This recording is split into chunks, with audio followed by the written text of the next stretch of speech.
The airplane cabin was filled with quiet luxury, but that calm shattered when a furious flight attendant pointed her finger at a man seated calmly in first class. Her voice thundered, "Get out! You don't belong here!" Behind her, the captain and crew stood frozen, their stern eyes locked on him as if he were some criminal caught red-handed. Yet the man in that seat didn't flinch. His eyes carried a strange fire, a hidden storm no one could read. Passengers whispered, confused, unaware that within just 30 minutes, this very same man would flip the entire plane upside down. The one humiliated now was about to shock everyone in a way they'd never forget. The story begins inside the dimly lit cabin of a luxury international flight, the kind of space where every detail, from the polished champagne glasses to the leather armrests, spoke of wealth and exclusivity. First class wasn't just about comfort. It was about power, prestige, and presence.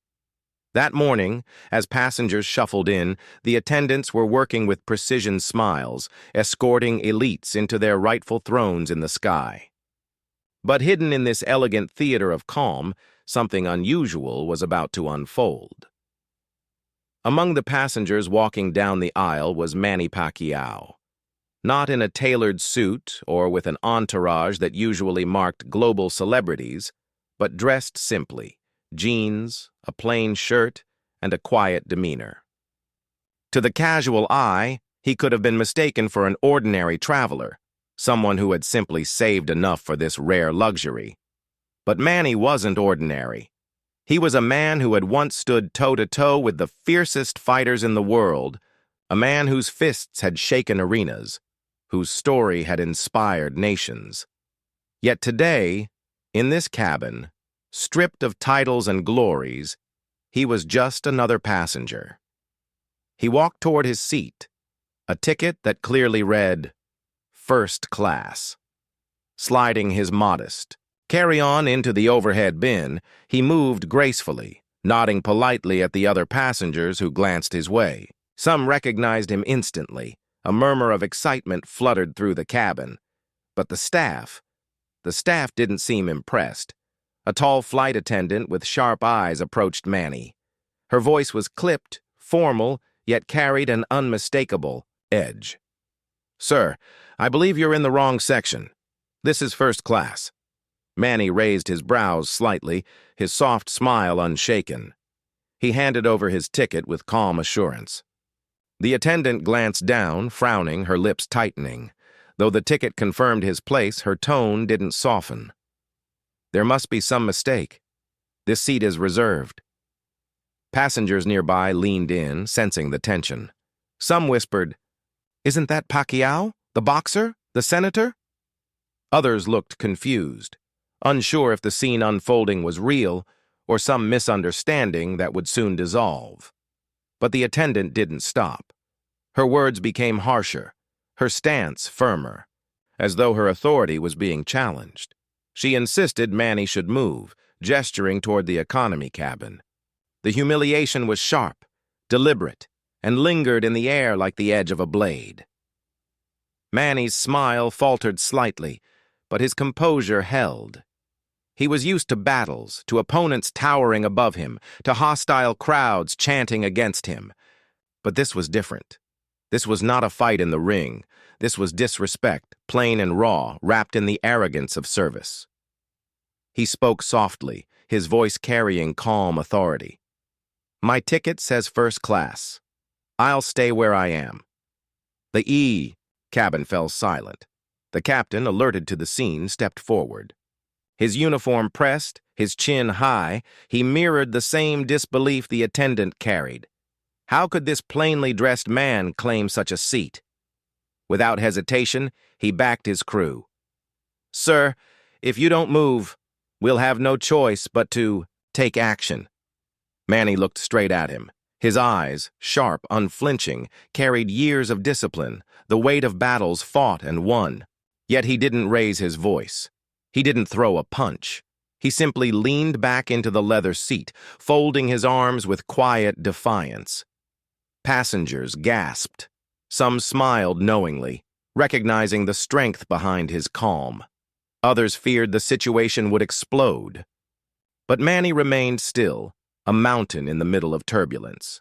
That silence stretched, heavy and unbearable. The crew exchanged nervous glances, whispering as though unsure of their next move. They had cornered him with arrogance, but his stillness, his refusal to be rattled, unsettled them more than any angry outburst could. In that moment, Manny Pacquiao wasn't just a passenger. He was a storm waiting to break. The flight resumed, but the atmosphere was anything but calm. Manny sat in his seat, his posture relaxed, yet the air around him was charged with unspoken electricity. The humiliation still burned, not for himself, but for the principle of it. This wasn't about money or status. It was about dignity, and they had tried to strip it from him in front of strangers. He glanced around the cabin. Some passengers avoided eye contact, burying themselves in newspapers or adjusting their headphones. Others stared openly, some with admiration, some with curiosity. A few seemed to quietly root for him, though none dared to speak against the crew. The attendants huddled near the galley, their whispers sharp and quick. They spoke in low tones, but fragments drifted back. "How dare he?" Embarrassment. "Doesn't belong here." Each word was a spark feeding the fire in Manny's chest. But still he didn't move. His calm was his weapon, his patience, his shield. He wasn't a man to be pushed into reckless action. He had fought his entire life against odds, against poverty, against towering giants in the ring who underestimated him, just as these crew members had. The captain's eyes flickered toward him more than once during the safety checks. The crew moved with forced smiles, their hands slightly unsteady. The unease was spreading, like a shadow crawling through the cabin. And Manny? He sat, unbothered, eyes focused ahead, as though already planning the reckoning that was to come. Every minute stretched, heavy with suspense. The engines roared, the aircraft climbed into the skies, but inside, the true storm brewed quietly. Manny's silence wasn't surrender. It was the calm before the eruption. The attendants tried once more, their tone disguised with fake politeness, offering him a chance to move before matters escalated. But Manny refused even to respond this time. He simply lifted his glass of water, took a slow sip, and placed it back on the tray. That single gesture, quiet, deliberate, spoke louder than any words could. The humiliation they had tried to impose had now shifted. They were the ones looking cornered, unsettled by his unshaken calm. The balance of power was tilting, slowly, silently, in his favor. And as the first hour of the flight ticked by, everyone in that cabin knew something bigger was coming. Manny Pacquiao wasn't a man who allowed disrespect to pass unanswered. But when it came, it wouldn't be loud. It would be precise. It would be devastating. The crew had no idea that by challenging the wrong man, they had set the stage for their own downfall. And Manny? He sat waiting, patient, silent, unstoppable. The storm hadn't broken yet, but it was coming. The silence inside the airplane was so sharp it felt like every breath, every rustle of fabric echoed through the cabin. Manny Pacquiao slowly rose from his seat, his eyes cold yet calm, his presence radiating authority that no uniform could suppress. The crew, who only minutes ago had dismissed him as if he were an ordinary traveler, now found themselves trapped in the heavy gravity of his stare. Passengers leaned forward, curious and nervous, as if history itself was about to be written, at 30,000 feet. The chief flight attendant adjusted her posture, but her trembling hands betrayed her fake confidence. "Sir, please take your seat," she managed to say, her voice quivering. Manny tilted his head slightly, studying her, then the captain who had stepped out from the cockpit after sensing the tension. The captain, tall and stoic, looked unsettled, realizing this was no ordinary passenger. He could feel the balance of power shift with every second Manny remained standing. Manny's voice, when it finally broke the silence, carried the weight of decades of battles, not just in the ring but in life itself. "You humiliated me in front of every single person here," he said slowly, each word landing like a blow. "You denied me what I had rightfully paid for. You looked at me, judged me, and decided I wasn't worthy of first class. Do you understand what you've done?" A murmur swept through the cabin. Some passengers raised their phones, trying to discreetly record the moment. The crew shifted uncomfortably, realizing this scene could explode online within hours. The airline's reputation was hanging by a thread, and the man they had disrespected wasn't just any man. He was a global icon, a legend whose name was carved into history. The captain cleared his throat, trying to take control. "Sir, I apologize if there was a misunderstanding. We can assure you it was not intentional." "Not intentional," Manny interrupted, his voice sharp, cutting through the air. "When your staff looked me in the eye and smirked when they told me to walk to economy as if I didn't belong here, was that not intentional?" He took a step closer, his gaze piercing. "Tell me, Captain, would you have done the same if it were another man? Or was it easier to disrespect me because you thought I wouldn't fight back?" The words stabbed deeper than any physical punch. The crew stood frozen, caught in a storm they had themselves created. Manny's reputation wasn't built on money alone. It was built on respect, discipline, and the unshakable principle that every person deserved dignity. The passengers could feel the righteousness of his anger, and slowly the balance of sympathy shifted entirely toward him. One passenger, unable to hold back, muttered loud enough for everyone to hear, "That's Manny Pacquiao, the champion, and you disrespected him." The murmur grew louder, passengers whispering his name, their eyes widening with disbelief. The crew's faces turned pale, the captain's authority shrinking under the collective weight of shame. Manny didn't raise his voice. He didn't need to. His silence in between words screamed louder than anything else. Finally, Manny leaned closer to the captain, his tone low but dangerous. "You have 30 minutes. 30 minutes to show me why you should still be wearing those uniforms. Because when we land, decisions will be made. And trust me, they won't favor you." The crew exchanged panicked glances. The reality of what was coming hit them like thunder. The clock had started ticking, and every second carried the weight of consequences they couldn't escape. Passengers were glued to the drama, some nodding in approval, others holding their breath. For them, this was no longer just a flight.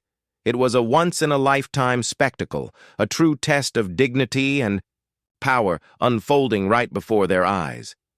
And Manny Pacquiao stood at the center, calm, unwavering, and unstoppable. The second half of the flight felt like an eternity. Manny sat back down in the plush leather of the first-class seat, his posture regal, his eyes never leaving the trembling crew. Every now and then, a passenger would steal a glance, whispering to their neighbor, "This is history. This is the moment they'll regret forever." The captain and his team stood near the galley, whispering frantically, their faces flushed with panic. They tried to piece together excuses, apologies, even desperate strategies to undo the damage. But deep down, they knew the truth. Nothing could erase the insult they had thrown at Manny Pacquiao. Manny leaned forward, his elbows resting on his knees, his hands clasped. He spoke with a calm that was more terrifying than anger. "I have seen men lose everything because they forgot. One thing, respect. I fought in rings where one mistake meant defeat. You made your mistake when you chose arrogance over humility." The captain opened his mouth to respond, but the words died before they could form. Manny's gaze held him like iron shackles, and for the first time, the authority of the cockpit felt powerless against the authority of character. Passengers began clapping softly, one by one, until the applause swelled into a wave of support. The crew looked around in horror. The very people they were supposed to serve had turned into Manny's jury, and the verdict was clear. Then Manny delivered the final blow, not with fists, but with words. When this plane lands, your career will land with it. I will not raise my voice, I will not argue. But I will make sure this insult never happens again. Not to me, not to anyone. Gasps rippled through the cabin. The crew's faces drained of color. They knew that the man before them had the power, influence, and sheer respect of millions. His decision would carry weight beyond imagination. The captain finally whispered, almost pleading, "Please, sir, give us a chance to correct this." Manny straightened up, his tone final. "Your chance ended 30 minutes ago." The words were a guillotine, clean, sharp, irreversible. The cabin fell silent once more, but this silence was different. It was the silence of destiny, of irreversible consequence. The crew lowered their heads, their arrogance shattered, their fate sealed. As the wheels of the airplane finally touched down, passengers erupted in whispers, their phones already buzzing with messages and videos of what had just unfolded. The world would soon know. Manny stood, adjusted his jacket, and with calm dignity walked toward the exit. He didn't look back at the crew, because there was no need to. His decision had already been made, and his silence spoke louder than any reprimand could.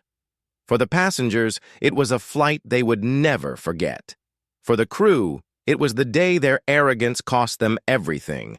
And for Manny Pacquiao, it was yet another reminder of a principle he had lived by his entire life. Respect is not demanded, it is earned, and once lost, it can never be taken back.